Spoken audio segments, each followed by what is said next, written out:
Hello everyone and welcome back to another video. In today's video, I will be reviewing Hitman 2 on the PC. First we will talk about the positives and negatives of the game. So I have a lot of opinions about this game. I will start off with the good and then I will start talking about the negative. So what issue I took with the first Hitman game was the music. What I basically said was that the music felt like it was pulled out of a spy thriller. And I really didn't like that, because I personally hate that genre of music. And I also said that it was the same kind of music throughout the entirety of the game, and that there was no variety. Thankfully, in Hitman 2, they fixed this issue, and each map has a very unique theme to it, music-wise. I'm very happy that they saw what in my opinion was a mistake, and they added a lot of variety to the soundtrack, and that makes the gameplay more interesting. To be honest. I also like the fact that they did not dramatically change the formula for Hitman 2.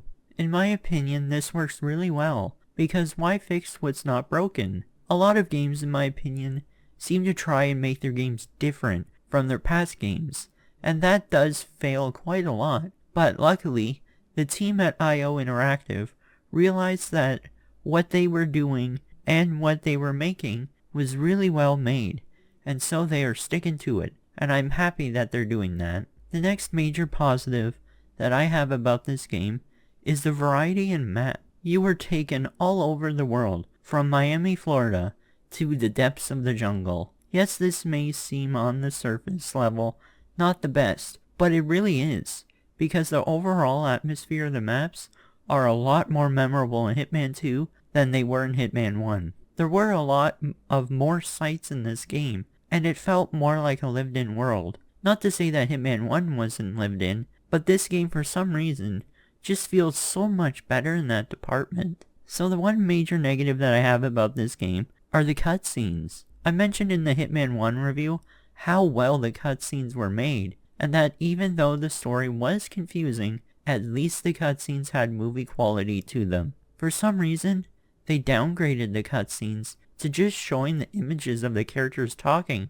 and not actual motion capture. This really disappointed me, and I didn't understand why they did this, because this is supposed to be a totally different game, right? So why didn't they put the time and effort into making the cutscenes as nicely made as Hitman 1? It just really bothered me. Speaking of cutscenes, we go to the last two final missions of the game, at the New York Bank and on an island. Now these were pretty good maps, but the cutscenes were really weird. So we go from really high quality movie-like cutscenes in Hitman 1, then Hitman 2 switches to just showing pictures. And now we're back to actual cutscenes with motion, but they just look bad. I don't know what is up with this problem. Why can't they just stick with high quality cutscenes and leave it at that? Just like Hitman 1, Hitman 2 has great graphics, especially with ray tracing. There seems to be a lot more detail in Hitman 2, in my opinion, just because of the vast amounts of maps that we have,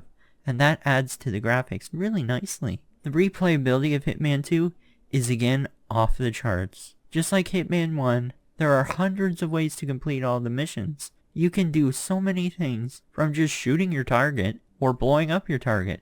There are just so many ways where you can execute your target, and that just adds so much replayability to the game. Okay, so we're back to talking about the story, and if you've seen my first review of Hitman 1, then you will know that I found this story incredibly confusing, and in this instance, the story is still confusing, but I did understand some of it at least. So yet again I had to go online and figure out what was going on with the story. So I yet again went to Reddit and found an explanation. Unfortunately, this Reddit account has since been deleted, but I will have a link to the explanation in the description below. 47 is now carrying out jobs for Providence, hunting down Lucas's co-conspirators. After the mission in Mumbai, 47 tracks Lucas to the asylum in Romania, where he grew up.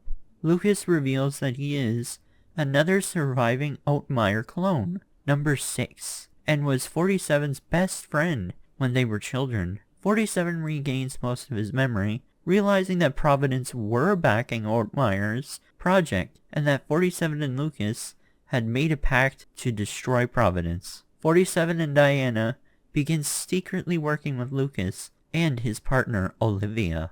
The team's goal is to capture the Constant, as he is the only one who knows the identities of Providence's leaders. They frame Janus, the Constant's predecessor, making him out to be Lucas's boss, in order to keep Providence from getting suspicious. In the process, they learn about the Ark Society meeting, which they infiltrate and capture the Constant. The partners, the leaders of Providence, respond by faking their deaths and preparing to disappear under new identities. The Constant directs them to a Providence-controlled bank, where 47 learns that the Haven Corporation set up the partners' new identities. 47 kills the owners of Haven in order to prevent them from erasing the data so that Olivia will have time to hack in and retrieve it. Olivia is able to retrieve the data, but the Constant escapes and transfers control of Providence's businesses to himself, effectively putting him in control of the entire organization.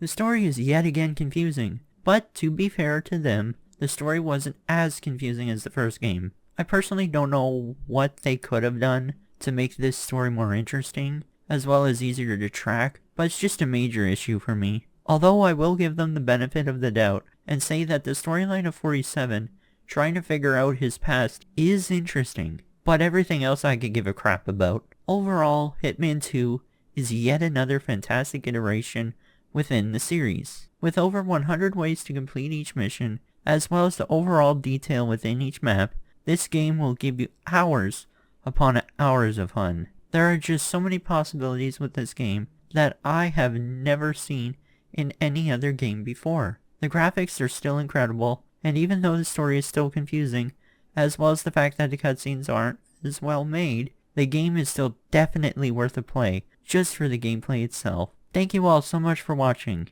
and see you in the next video.